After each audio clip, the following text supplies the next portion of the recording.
Hello, and welcome to another episode of Sam Tries Reading, because March is National Reading Month in honor of Dr. Seuss's birthday, which is March 2nd. So I thought it'd be a little fun to mix it up this month and just review books that I've been reading. Because for those of you who don't know, I'm in my sweater blanket smut era.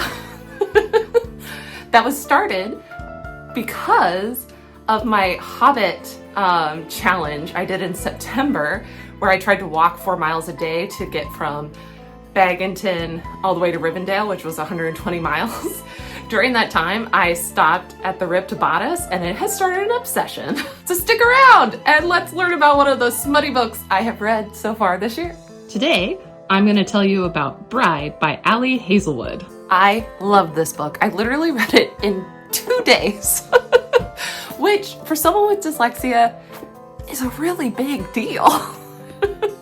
Because I don't normally read that fast, but I read through this like I would eat a bag of Doritos, which I can't eat Doritos, but you get the metaphor. It's actually a little warm today, so I'm gonna take off my sweater blanket. Sorry. This book is about a vampire named Misery who has an arranged marriage with a werewolf named Lo. I think that's how you say his name. It's spelled Lowe. Either way, that's how I've been saying his name. But they get married as part of like an alliance type situation so that, create peace between vampires and werewolves, stereotypical fantasy stuff. Which of course, eventually that builds up into them finding out that, spoilers, she's his mate, which has never happened before, that a werewolf has the mating bond or whatever with a vampire. So, scandal. So you have that romance thing going on, while you also have a mystery going on at the same time.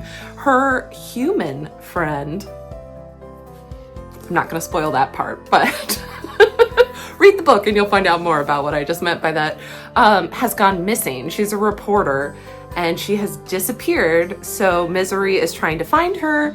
Eventually Lo helps out, and it's a lot of fun. Totally recommend if you like romance and mysteries. Also, if you like smut, I highly recommend this book. This book is very smutty, and I thoroughly enjoyed the scenes in it. And just so if you want to read the book and want to know where they are, I'm going to tell you the pages right now. The first smut scene starts on page 263. The next smut scene starts on 279. The third one starts on 314. And the last one starts on 381. I would give the spicy rating on this a 5 out of 5. Very spicy, very enjoyable. There is some strange genitalia though. I will let you know that.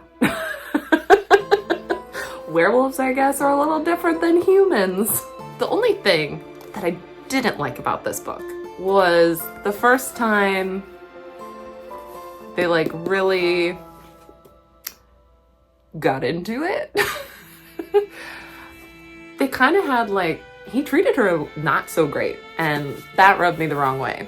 It was the whole type of thing where it's like, oh, I'm gonna push you away for your own good, and was not a fan. Only thing in the book that I was not a fan with, eventually they made up, whatever.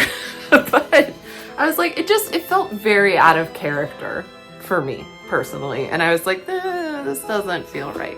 Apparently, this is the author's first paranormal romance. She's written a lot of normal romances.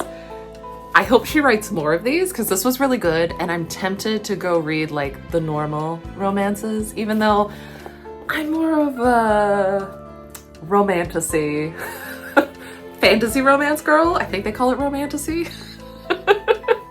So yeah, I hope she writes more because I really enjoyed it, and I may have to go read her other books because she knows how to write, especially certain scenes. Anyway, I give this book a rating an 8 out of 10. It was so much fun. I thoroughly enjoyed it. I may even read it again because it was a lot of fun. Totally recommend. If you've read this book, let me know in the comments, or if you're interested in reading the book, let me know. Till next time, bye! Happy reading!